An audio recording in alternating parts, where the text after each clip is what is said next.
有神说你来自未来，来早了。这是这个纪元的结局。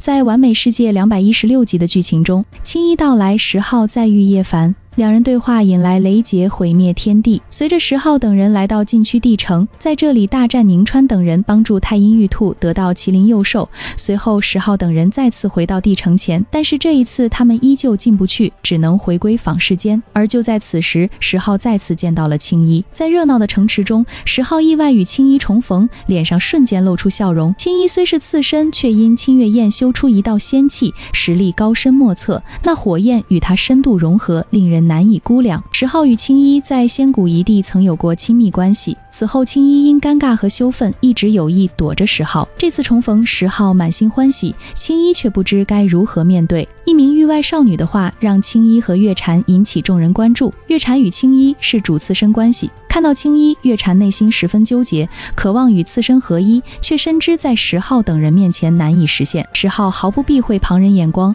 上前询问青衣近况。青衣的回答简洁而清冷，他清丽脱俗的模样让10号不禁回忆起过往，从敌对到并肩，尤其是仙谷一地的种种，都让他心绪复杂。10号提起与青衣的约定，青衣顿时脸红，开始耍赖狡辩，想要逃离。10号不依不饶，拉住他的手臂。此时月禅因能感知青衣的情绪，见此情景，忍不住出声斥责。10号揽住青衣的腰，反问月禅是否确定要一同进入天神书院。这让月禅难以接受，想象着未来3人在书院的相处，对他来说无疑是一种折磨。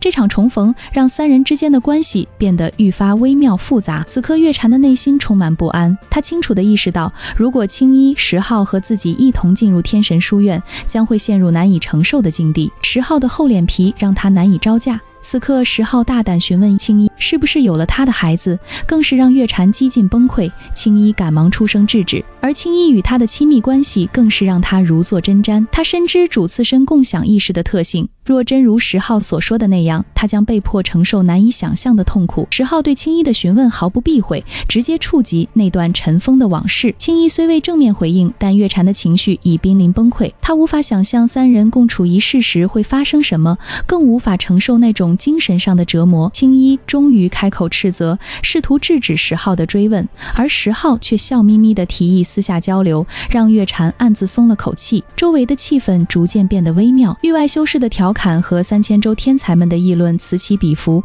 有人故意混淆青衣与月禅的身份，有人则借机讽刺10号的过往战绩。10号却以大局为重，提议同行者彼此照应。就在众人分组交流时，秦昊的突然现身让局势再起波澜。作为10号的弟弟，他的到来引发诸多猜测，而10号对父母的牵挂更显出兄弟情深。随后3大至强者归来，身边还带着抱着白麒麟幼兽的太阴玉兔。在小兔子的建议下，3大至强者决定让所有赶到此地的3000州修士都通过选拔。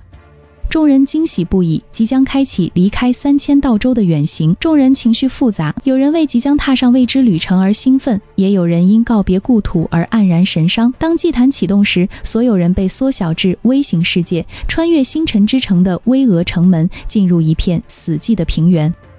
这片被岁月侵蚀的古战场令人不寒而栗，枯骨遍地，焦土千里，仿佛见证过惨烈的厮杀。3大至强者默许众人寻找记载太古盟约的石碑，却无人能确定方向。10号在探索中感受到诡异的时空扭曲，被卷入一条黑色通道，与同伴们失散。当他再次睁眼时，眼前赫然出现一口染血的3足圆鼎，此刻却散发出令人心悸的气息。鼎身流转的母气可以看出他非凡来历，而鼎中封存的秘密更让石浩心绪翻涌。他意识到这或许就是解开太古盟约谜题的关键。然而此刻的他已彻底脱离了原定的队伍，独自面对这片未知领域。这口鼎对石浩而言并不陌生，早在仙谷一地的黑渊之下，他就曾见过鼎的虚影，如今亲眼目睹实物，心中的震撼难以言表。圆鼎散发着仙金的光泽，被天地母气环绕，鼎口内混沌一片，仿佛蕴藏着宇宙的奥秘。鼎身沾染的血液殷红晶莹，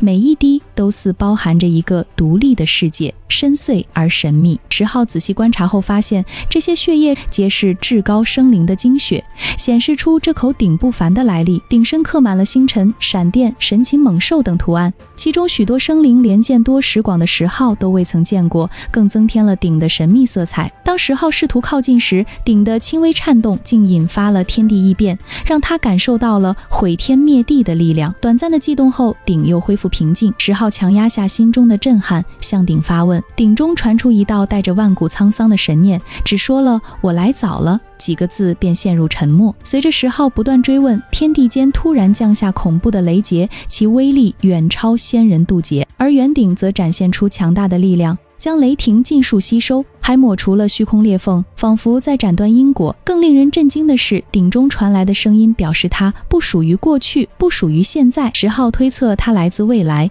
这一猜测引发了更强烈的天地异象。面对石浩关于来世的询问，鼎不再回应，却以沉默承认般的姿态，让石浩确信了这一猜想。结合此前在黑渊下得到的信息，石浩意识到这口鼎或许是来向他求援的。未来似乎发生了足以毁灭纪元的灾难。此时在外界三大至尊发现一名天才莫名失踪，以他们超越3000道州的神识，却对此毫无察觉，只能推测是帝城中某种超越他们的力量所为。权衡之下，三人决定不再追查，召集众人准备离开帝城。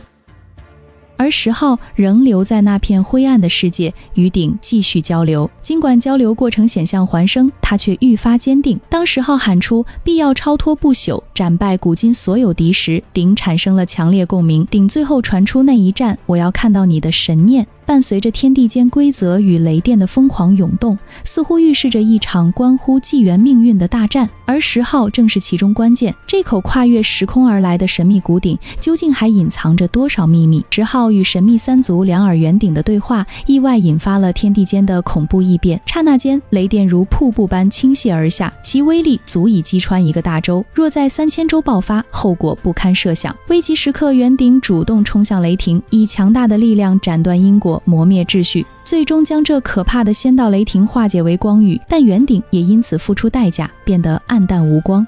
顶上的血珠滚动，内部光芒闪烁，后归于灰暗。石浩深知这场毁灭性的力量源于他与鼎的对话，天机的泄露已影响到世界的平衡。这口来自下一个纪元的鼎承载着重大使命，却因因果牵连无法向他透露太多信息。仅仅几句简单交流就引发如此异象，若深入探讨，后果将不堪设想。鼎虽传达出希望在某一战中看到他的讯息，但这远远不足以解开石浩心中的疑惑。回想起曾经目睹的未来一角，万古孤寂，柳神化为焦炭，石浩不禁对眼前的鼎发问，却未得到明确回应。鼎壁上的地血有规律的闪烁，似乎在分析与思索。石浩意识到，关于纪元的结局，或许连未来之人也难以说清，但他不愿接受这样的命运，坚信自己能够扭转一切。而圆鼎的摇动，仿佛在对他的决心表示认同。突然，圆鼎撕裂虚空，消失得无影无踪。石浩虽心有不甘，却也明白是自身实力不足。他发现鼎离去后留下的虚空缝隙仍在鸣颤，